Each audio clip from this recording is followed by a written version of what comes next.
Cuando supimos que íbamos a tener un niño,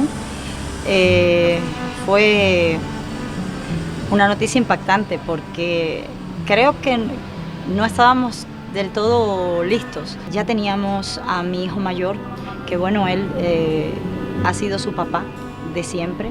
Nosotros nos hicimos novios cuando él tenía apenas unos meses, cumplió el añito ya estando juntos y fue la primera persona a quien le llamó papá.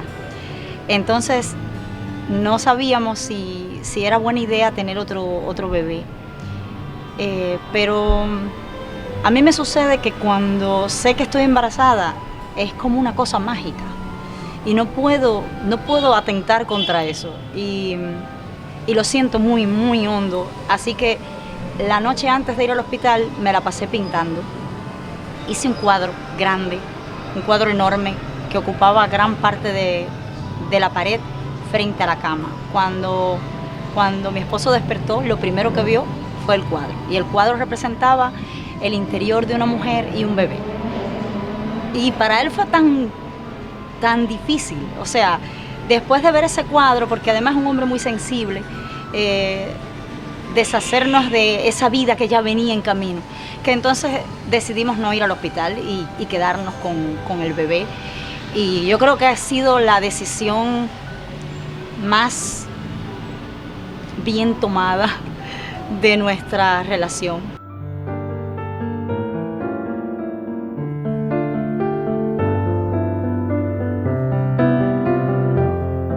Pablo lloraba mucho. Sobre todo cuando lo sacábamos de su zona de confort, o sea, cuando estaba en brazos siempre lloraba. Cuando había mucho ruido en la casa o había carros pasando cerca de la casa, él se alteraba mucho y lloraba todo el tiempo. Ir a las consultas de pediatría era una odisea porque nunca dejaba de llorar. Físicamente estaba todo correcto, sin embargo su desarrollo no era el normal. Cuando por fin ya tuvimos la certeza de que había algo de tipo neurológico y comenzamos a hacer los estudios, el niño pasó por varios exámenes y se le hicieron todo tipo de pruebas. Finalmente pasamos por una comisión de autismo y todos los médicos nos decían que impresionaba un espectro autista. Fue caótico.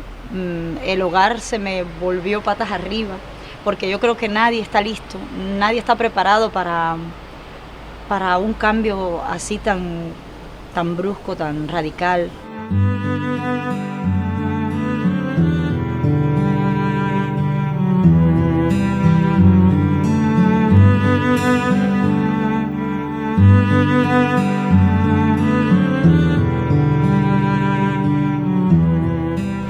Pablo es un niño que, aunque su cuerpo se desarrolle normalmente, siempre va a tener aproximadamente la mitad de su edad fisiológica. Psicológicamente actúa, se comporta como si tuviera la mitad de su edad. Justo ahora tiene 15 años, o sea que está alrededor de los 7 años y juega juegos de niño pequeño. Es difícil hablar de esto porque recuerdo que alguien me dijo, los niños que son así son un pedazo de carne con ojos. Y creo que es tan terrible. O sea, la falta de sensibilidad es tan duro. Porque mi niño no es eso, mi niño es una criatura maravillosa, mágica, que a pesar de su condición nos sorprende cada día. Hemos buscado mecanismos para llegar a él. Al principio él no sabía que yo era su mamá y que su papá era su papá, ni siquiera sabía que él era él mismo. Los niños con necesidades especiales no deberían adaptarse a la sociedad, sino la sociedad a los niños con necesidades especiales, porque ellos son a veces un poco inconscientes de su situación. Nosotros hemos logrado que Pablo se identifique, sepa quién es, sepa que él es Pablo, que cuando se dice Pablo estamos hablando de él. Ya no se refiere a sí mismo en tercera persona como hacía en un inicio.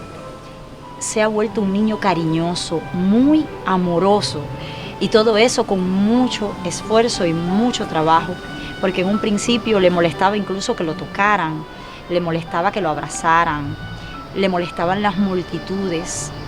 Nunca pudimos celebrarle un cumpleaños, nunca pudimos llevarlo a una fiesta, nunca pudimos invitar niños a nuestra casa a jugar. Cuando fue a cumplir sus 13 años, nos dijo que quería invitar a alguien.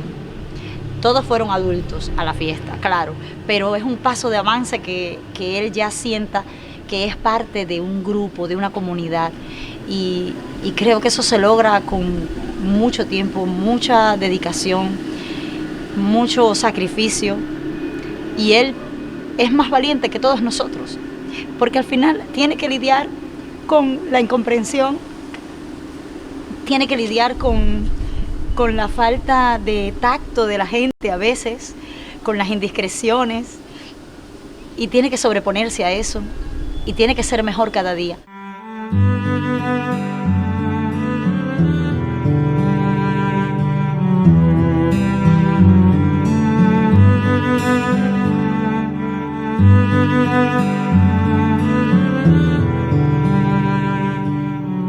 El mundo de Pablo es resultado de la convivencia con Pablo, un libro que ha sido maravilloso haberlo escrito. En un principio mi tutora me decía, tienes que escribir un libro para sacar todo ese dolor que tienes, todo ese dolor de madre que ha pasado por tanto, tan difícil. Y yo me senté a tratar de escribir mi dolor. Pero en el medio de la escritura, mi hijo estaba jugando a mi alrededor y se estaba riendo, y pensé, ¿por qué voy a darle a los niños un libro para sufrir cuando hay tantas cosas hermosas que he aprendido de Pablo? Entonces el dolor se convirtió en travesura, se convirtió en historia divertida, se convirtió en el mundo de Pablo, que son pequeñas viñetas de todo lo que me sucede con mi hijo, y que todas están basadas en cosas reales que hemos vivido, siempre con el objetivo de llegar a las familias como la nuestra, como la mía, a que pasar por esto, no se sientan solas. Siempre hay alguien que está pasando por situaciones similares, y tal vez las soluciones que yo encontré desde la creatividad pueden ser también útiles para ellos.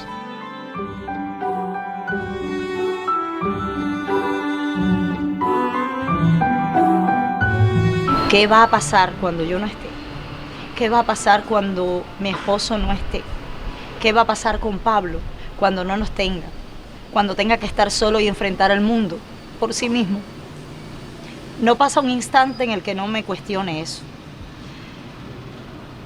Creo que es de los retos más difíciles, es preparar a un hijo para cuando ya no estemos, a un hijo como Pablo sobre todo. Un niño que a sus 15 años aún me llama cuando va al baño, aún me llama para decirme que se le ocurrió una idea cualquiera. Un niño que todo el tiempo está necesitando apoyo, que todo el tiempo está necesitando que lo guíen. Entonces tengo mucho miedo, mucho miedo. Soy Saimi Torres y creo que aunque no lo hago perfecto, sí hago lo mejor que puedo. Estoy esforzándome al máximo. Todos nos esforzamos al máximo para que Pablo en el futuro pueda ser brillante, feliz, sobre todo feliz, porque ese es el objetivo. Los hijos vienen al mundo para ser ellos mismos, no para ser como nosotros queremos que sean.